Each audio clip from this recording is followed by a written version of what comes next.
Bismillahirrahmanirrahim. Alhamdulillahirabbil alamin. Wassalatu wassalamu ala asyrafil anbiya'i wal mursalin sayyidina Muhammadin wa ala alihi wa sahbihi ajma'in. Alhamdulillah, para jemaah dirahmati Allah Subhanahu wa taala. InsyaAllah pada hari ini kita meneruskan pengajian dalam kitab Umdatus Salik.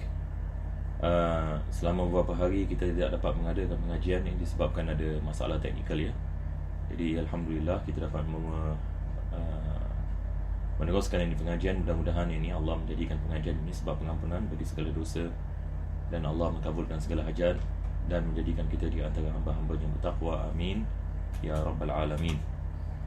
Maka pada pengajian kita dalam kitab Umdah pada kali yang lepas, ini kita telah habis membicarakan tentang bab salat Jumaat, dan akhir sekali kita sedang membicarakan tentang sunat-sunat pada hari Jumaat, iaitu penulis yang menukilkan di sini disunatkan kita baca suratul Kahfi, selawat ke atas Nabi SAW, membanyakkan doa, dan di dalamnya ada sa'atul istijabah berdasarkan dengan hadis Nabi SAW yang mana tidak ada hamba yang berdoa melainkan Allah mengkabulkan doa hajatnya.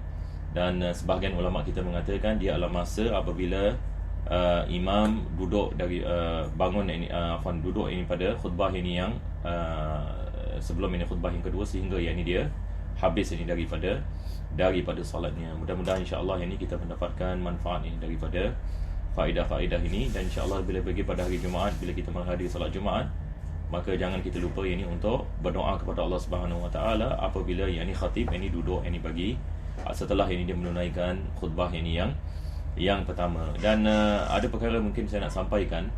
Saya lihat ada orang ini misalan bila khatib ini duduk, kebanyakan jemaah kita ini berdiam diri. Ini perkara yang kita harus faham ini akan kepentingannya. Ini adalah masanya yang ini kita berdoa kepada Allah Subhanahu Wa Taala. Dan doa yang ini daripada doa yang afdal adalah kita doa istighfar. Sebab ini ulama kita membaca ini sayyidul istighfar, Allahumma anta rabbi la ilaha illa anta khalaqtani wa ana 'abduka wa ana ahdika wa ma'adika mastata'tu. Dan biasanya kita di masjid-masjid ini Bilal akan melaungkan jenis istighfar yang dibaca yakni di masjid-masjid kita. Itu adalah jenis istighfar ini. Sekurang-kurangnya kita mengaminkan. Kita mengaminkan. Tetapi kalau sekiranya kita setakat diam diri yakni begitu sahaja, tidak melakukan apa-apa, maka itu adalah satu kerugian.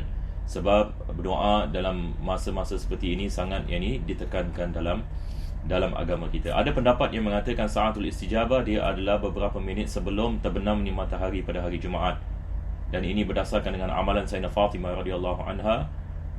Maka Allahu a'lam. Jadi sekarang insya-Allah ini kita akan masuk ini kepada bab salat al-Idain.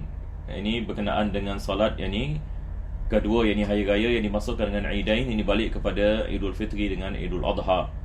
Dan perkataan yakni al-Id dia adalah asalnya daripada perkataan ada ya'udu. Disebabkan ada ya'udu ini maksudnya apa? Maksudnya sesuatu yang kembali, sesuatu yang kembali. Sebab perayaan ini dia adalah sesuatu yang kembali, yakni tiap-tiap tahun dia berulang. Itu sebab ini dinamakan ini sebagai al-Id. Maka penulis memulakan dengan mengatakan hiya sunnatun muakkadah, yakni dia adalah sunnah yang ditekankan, yakni daripada maknanya adalah sunnah yang diambil berat oleh Nabi SAW, yang tidak pernah ditinggalkan olehnya.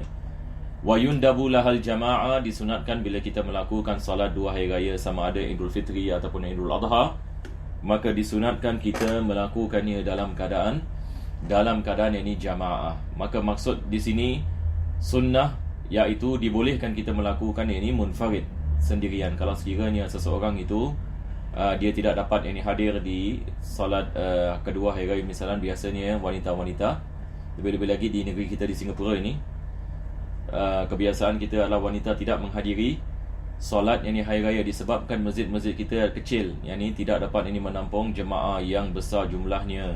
Itu pun yakni kebanyakan masjid kita melakukan solat kedua kali, ketiga kali, keempat kali, disebabkan masjid-masjid kita tak seperti negara-negara yang lain. Yakni kita lihat negara seperti Malaysia, seperti Indonesia, masjid-masjid mereka, kalau kita lihat di Indonesia sebagai Masjid Istiqlal, di Malaysia seperti Masjid Negara, ini semua adalah masjid yang masya-Allah besar sekali. Maka mereka boleh mengadakan ruang ini untuk para wanita ini menghadiri.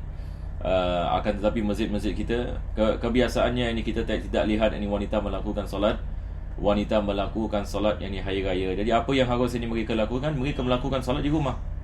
Mereka melakukan ini solat ini di rumah. Nanti insya-Allah penulis akan membicarakan tentang hukum bagi wanita menghadiri ini solat jamaah. Ada yang ni syarat-syaratnya dan ada perkara-perkara yang tidak dibolehkan dia menghadiri kalau sekiranya berlaku fitnah dan sebagainya. Ini semua insya-Allah nanti akan disebutkan ini oleh beliau. Maka yundabu lahal jamaah, disunatkan kita melakukan solat Idul Fitri dengan jamaah. Ini maksudnya dibolehkan kita melakukan dengan sendirian bagi mereka yang tidak dapat melakukan solat ini hari raya ini dengan jamaah. Wa waqtuha min tulu'i syamsi, dan masanya adalah setelah terbitnya matahari. Apabila berlaku ini terbitnya matahari pada pagi hari raya, dibolehkan kita melakukan solat ini sunat ini hari raya.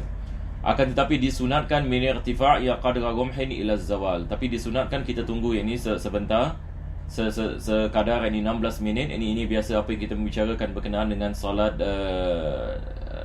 isyraq apabila kadar satu tombak matahari naik, kadar satu tombak, iaitu 4 darajah, balik kepada 16 minit. Sebab tiap-tiap darajah adalah 4 minit, maka 4 kali 4 kita mendapatkan 16 minit. Maka itu lebih afdal kalau sekiranya kita melakukan 16 minit selepas waktu syuruk. Ini yang biasa kita amalkan di Singapura, dan kita lihat di dunia semua mengamalkan perkara ini. Akan tapi penulis ini mengatakan dibolehkan kalau sekiranya ia dilakukan sejurus selepas matahari terbit, pada walaupun selepas waktu syuruk. Akan tetapi tidak disunatkan kita melakukan sedemikian. Walaupun kita mengatakan itu adalah waktu haram, tetapi khusus pada hari raya dibolehkan kita melakukan solat ini pada waktu tersebut. Manakala pada solat-solat yang lain tidak dibolehkan, diharamkan kita melakukan pada waktu syuruk. Dan penulis ini mengatakan ila zawal. Zawal ini maksudkan adalah waktu zuhur apabila matahari tergelincir. Jadi kita boleh melakukan solat hari raya bila-bila masa di antara terbitnya matahari sampai tergelincirnya matahari. Wa fi'luha fil masjid afdal in ittasa'a. Melakukan solat hari raya di masjid itu lebih afdal kalau sekiranya masjid itu luas. Apa maksudnya di sini? Maksudnya kalau masjid itu luas, ia dapat menampung lebih ramai jamaah, maka lebih afdal kita melakukan solat hari raya di dalamnya. Akan tetapi fa in daqa, kalau masjid itu masjid yang sempit, maka fasahratu afdal, lebih afdal kita melakukan solat jamaah di tanah yang lapang seperti padang pasir. Kalau sekiranya misalnya saya memberikan misalnya di Singapura kita boleh mengamalkan ini, tapi biasanya kita tidak mengamalkannya. Dan pada hakikatnya ini adalah daripada jalan keluar. Sebab daripada perkara yang kita membicarakan di Singapura ini, kita selalu membicarakan tentang masalah masjid kita kecil. Dan bila solat hari raya semua orang nak melakukan solat ini. Hatta ada orang dia solat setahun sekali saja, hari raya saja dia melakukan solat. Jadi solat hari raya ini tidak boleh dibandingkan dengan solat Jumaat. Solat hari raya ini dia punya jamaah yang datang melakukan solat ini jumlah ni luar biasa. Hampir kita mengatakan semua umat Islam yang baligh melakukan solat hari raya ini, walaupun mereka yang tidak biasa melakukan solat ini pada masa-masa yang tertentu. Jadi daripada masalah yang kita menghadapi di Singapura sekarang ini adalah berkenaan dengan masjid kita kecil tidak dapat menampung. Lepas itu kita ada pekerja kepada Bangladesh dengan berjuta jumlah mereka di Singapura. Mereka juga mahu melakukan solat hari raya, dan biasanya masjid yang dekat dengan dormitory mereka, tempat tinggal sakan mereka, ini biasa akan ulang sampai 4 kali melakukan solat hari raya. Maka di sini saya ingin mengkongsikan ini berdasarkan dengan apa disebutkan oleh ulama-ulama kita dan kita fikir, seperti kitab Umdatus Salik, seperti mana antum lihat di sini. Sebenarnya kita boleh selesaikan masalah ini. Tak semestinya kita melakukan di masjid. Tak semestinya kita melakukan solat hari raya di masjid.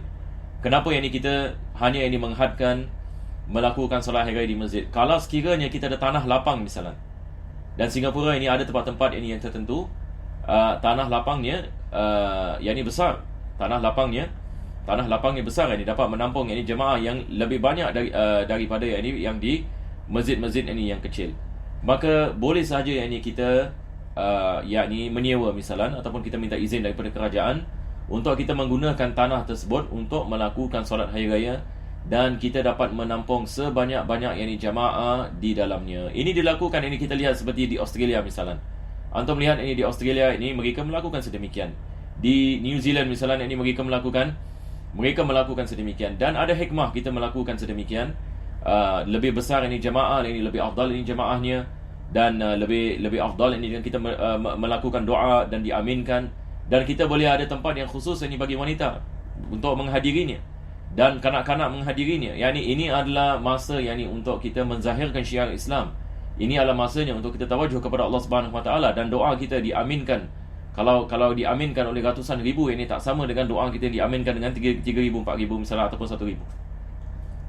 Jadi, tapi disebabkan kita di Singapura ini, kita punya mentaliti ini mesti kat masjid. Ini solat hari raya ini mesti ini dekat masjid. Masjid ini walaupun sekecil-kecil mana sekalipun, mesti kita melakukan solat hari raya ini di masjid ini, walaupun ia menyebabkan traffic jam, ataupun ia menyebabkan kita mengatakan solat ini sekali selama 4 kali dan sebagainya. Ini saya membicarakan ini bukan masa Covid ya. Ini kita membicarakan ini masa yang biasa. InsyaAllah ini Covid ini, insyaAllah kita berdoa mudah-mudahan hari raya ini akan datang ini kita tidak ada masalah tentang social distancing ini lagi, dan Allah ini mengangkat ini wabah ini daripada ummah.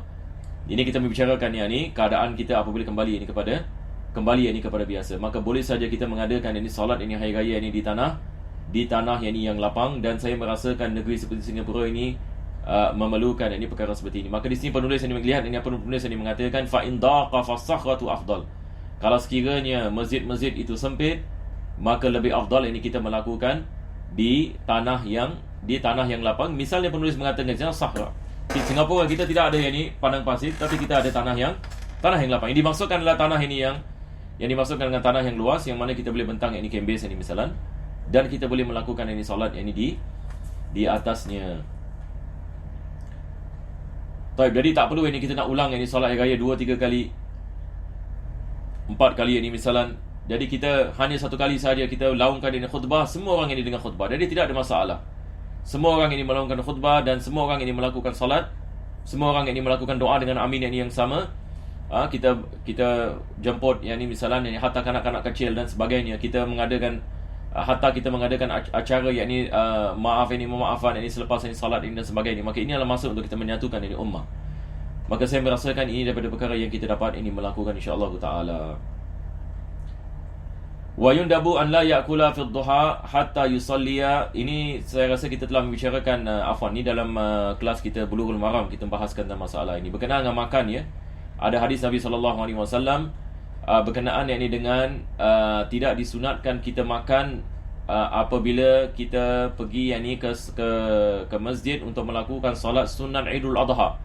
Maka kita melakukan solat sunat Idul Adha dalam keadaan belum dimakan apa-apa, perut kosong. Apa sebabnya?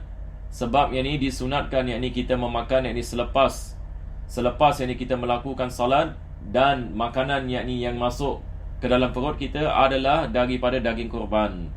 Daripada daging korban, sebagai kita mendapatkan barakah daripada penyembelihan pada hari yang bahagia itu. Maka sunnahnya adalah bila kita keluar untuk melakukan salat sunat Idul Adha, kita keluar dalam keadaan perut kosong, dan kita lepas kita melakukan salat, kalau sekiranya kita dapat memakan daripada daging yang sembelih, dan ini juga sukar pada zaman sekarang. Lebih-lebih lagi kita di Singapura kita tidak ada kambing di sini, semua import. Dan sekarang pula kalau sebelum Covid memang kita ada kambing yang di masjid-masjid kita dan sebagainya. Kita bagi mereka yang sudah membeli kambing misalnya.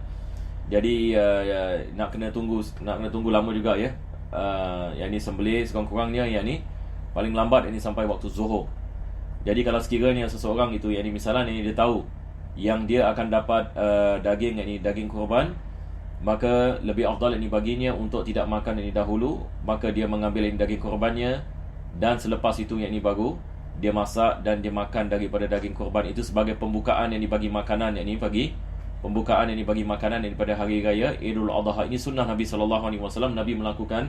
Nabi melakukan sedemikian. Antum boleh rujuk kepada kitab Bulughul Maram berkenaan dengan solat kedua hari raya, berkenaan dengan hadis bersangkut paut dengan dengan makanan pada hari Idul Fitri dengan Idul Adha. Kita ada beza. Bagi Idul Fitri disunatkan kita makan dahulu. Terbalik ya. Disunatkan kita makan kurma apabila kita sebelum ini kita pergi ke melakukan solat hari raya Idul Fitri. Sebab Idul Fitri ini dia adalah perayaan yang mana kita bergembira yakni atas puasa kita. Jadi disunatkan kita makan. Disunatkan kita membuka hari yang ini pertama yang ini selepas ini Ramadan dengan yang ini kita membuka ini dengan kita memakan yang ini sesuatu. Maka disunatkan kita memakan buah kurma disebabkan Nabi SAW memakannya sebelum yang ini dia menyampaikan khutbah. Sebelum yang ini dia menyampaikan khutbah. Jadi bagi Idul Fitri disunatkan yang ini kita memakan dahulu baru kita pergi ke salat. Manakala bagi Idul Adha tidak disunatkan kita makan. Kita terus ini pergi ke salat ini dalam keadaan ini perut kita kosong dan kita makan hanya apabila kita kembali ini daripada salat. Bagi mereka yang dapat daging kurban, maka lebih afdal dia membuka makanan pada hari tersebut dengan memakan daripada daging kurban.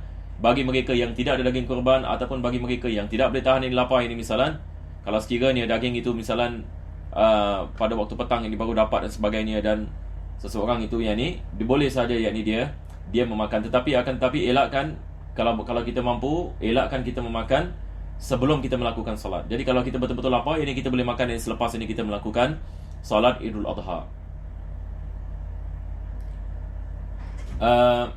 Selepas itu ini penulis ini mengatakan wa in kana fil fitri qabla as-salati wa in kana fil fitri qabla as-salati tamarat witran. Ini seperti mana saya mengatakan tadi, kalau sekiranya Idul Fitri maka disunatkan kita makan beberapa biji ini kurma dan disunatkan kita makan dengan angka yang ganjil. Sebab Nabi SAW memakannya dengan angka yang ganjil. Kalau kita makan satu, kita makan satu. Kalau kita makan dua, maka disunatkan kita tambah lagi satu, yani supaya jadi 3. Kalau kita makan 4, maka kita tambah ini lagi satu supaya kita mendapatkan 5. Wa yartasil ba'dal fajri. Dan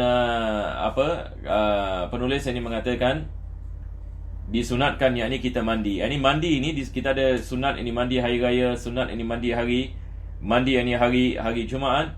Disunatkan yakni kita mandi selepas yakni waktu fajar. Akan tetapi dibolehkan kita mandi selepas tengah malam. Yakni kalau sekiranya seorang itu mandi selepas tengah malam dan dia niat dengan mandinya untuk hari raya. Mandi hari raya dia mendapatkan pahala, maka lebih afdal dia mandi selepas ini subuh, iaitu selepas ini dia keluar untuk menunaikan solat ini hari raya. Maka perlu kita niat ya untuk kita mendapatkan pahala berdasarkan dengan hadis Nabi SAW, innamal a'malu binniyat. Kalau kita mandi sahaja, sebab kita di Singapura semua orang mandi pagi, tapi ada orang ini mandi tak niat apa-apa. Yang ini dia mandi, sebab dia tiap-tiap hari mandi. Ini tidak dapat pahala ya. Jadi kita nak kena niat. Kita nak kena niat bila kita nak melakukan ini solat sebelum kita keluar untuk pergi ke masjid misalan, maka kita niat saja, aku niat mandi hari raya Idul Fitri ataupun mandi hari raya Idul Adha kerana Allah Subhanahu Wa Taala. Maka di sini niat mandi adalah kerana hari. Berbeza dengan hari Jumaat ya, niat mandi kerana menghadiri solat Jumaat. Jadi tidak disunatkan bagi mereka yang tidak menghadiri solat Jumaat ini untuk niat ini mandi Jumaat. Tapi berbeza dengan hari raya. Hari raya orang yang solat ke, yang tak solat ke, wanita yang haid ini misalnya, ini pun ini kita mengatakan disunatkan yakni mandi hari raya, mandi yakni bagi yakni hari raya. Maka dia tidak mengangkat hadas, ini dia adalah mandi yakni yang biasa. Yakni setakat yakni kita membersihkan badan, maka kita niat untuk kita mandi yakni pada hari raya. Jadi dibolehkan yakni kita mandi yakni selepas ini setengah malam. Wa yatatayyabu, disunatkan yakni kita memakai wangi-wangian. Ini bukan yakni bagi wanita, bagi lelaki ya. Bagi wanita yang ini dibolehkan, tetapi dengan syarat yakni wangian itu yakni dia tidak merebak. Yakni maksudnya dia tidak dapat yakni dibau yakni oleh orang yakni di sekitarnya. Tetapi bagi lelaki yakni disunatkan yakni kita memakai yakni minyak wangi, yakni berwangi-wangian pada hari yang mulia itu. Wa yalbas ahsana siyabihi, dan memakai ini pakaian yakni yang sebaik-baik pakaian yang seseorang itu mempunyainya. Maka disunatkan yakni kita menzahirkan nikmat Allah Subhanahu Wa Taala dengan pakaian-pakaian yakni dengan pakaian-pakaian yang cantik. Jadi ini berbeza dengan salatul istisqa. Nanti insya-Allah bila kita masuk kepada salatul istisqa, tidak disunatkan kita memakai dengan pakaian yang cantik. Bahkan kita memakai pakaian yakni yang tidak yakni dipakai yakni dalam majlis-majlis, ini pakaian-pakaian yakni yang biasa. disebabkan kita ada hajat yang besar kepada Allah Subhanahu Wa Taala. Jadi kita lihat lain keadaan lain hukumnya. Wa yundabu huduru sibyan. Di sini penulis ini mengatakan disunatkan kita menghadirkan anak-anak kecil bizinatihinna, dengan pakaian-pakaian mereka mencantikkan mereka anak-anak. Itu sebab solat hari raya ini disunatkan kita bawa anak-anak kita, hatta berkenaan dengan wanita nanti juga penulis ini akan membicarakan. Jadi kita memerlukan tempat yang besar. Kalau tempat masjid kita kecil seperti mana saya mengatakan, kita boleh buat di tanah yang lapang. Selepas itu waman la tushtaha minan nisa, dan begitu juga disunatkan bagi wanita-wanita juga menghadiri salat hari raya, tetapi wanita-wanita yang jenis la tushtaha. Yang mana la tushtaha ini maksudnya bila kita lihat kepada mereka, dia tidak dapat mendatangkan fitnah. Ini seperti wanita-wanita yang agak berumur sikit, yang sudah kita mengatakan dari pangkat ibu dan nenek dan sebagainya. Ini adalah wanita-wanita la tushtaha. Ini beza dengan wanita misalan wanita-wanita muda, wanita-wanita muda dan yang cantik misalan, ini lebih afdal mereka tidak menghadiri salat hari raya sebab ia boleh menyebabkan lelaki-lelaki melihat kepadanya. Tetapi bagi wanita-wanita misalan 50-an, 60-an biasanya 50-an 60-an, ini wanita-wanita la tushtaha. Begitu juga dengan wanita-wanita yang muda yang tidak dapat menimbulkan fitnah dan sebagainya. Maka lebih afdal bagi mereka untuk menghadiri solat hari raya, tetapi dengan syarat pertama sekali la tushtaha seperti mana penulis mengatakan. Yang kedua bi ghairi tibin, tanpa minyak wangi, tanpa yang ada minyak wangi yang merebak dapat dibawa oleh sekitarannya. Wala zinatin, dengan syarat dia tidak memakai pakaian-pakaian dan perhiasan yang boleh menarik perhatian lelaki-lelaki di sekitarannya. Maka makruh bagi wanita yang mushtaha, makruh lebih afdal dielakkan wanita-wanita yang muda untuk menghadiri salat hari raya, disebabkan di sana ada lelaki-lelaki dan sebagainya. Wa yubakkiru ba'dal fajri masyian, dan disunatkan kita mengatakan seseorang itu pergi ke solat hari raya dalam keadaan siang selepas waktu fajar, dan dalam keadaan berjalan. Disunatkan kita apabila datang ke masjid, lebih afdal kita berjalan kalau sekiranya masjid tidak terlalu jauh, sebab kita ada hadis khusus berkenaan dengan seseorang yang berjalan ke masjid. Kalau sekiranya masjid itu jauh, tidak ada masalah, kita boleh naik kenderaan. Semua di sini penulis dia membicarakan tentang mana yang lebih afdal. Kalau rumah kita jauh sikit misalan, kita boleh berjalan dan kita ada masa, maka lebih afdal kita berjalan daripada menaiki kenderaan. Dan biasanya kita di Singapura, kalau rumah kita tak begitu jauh daripada masjid, kebanyakan orang akan berjalan disebabkan susah nak cari parking,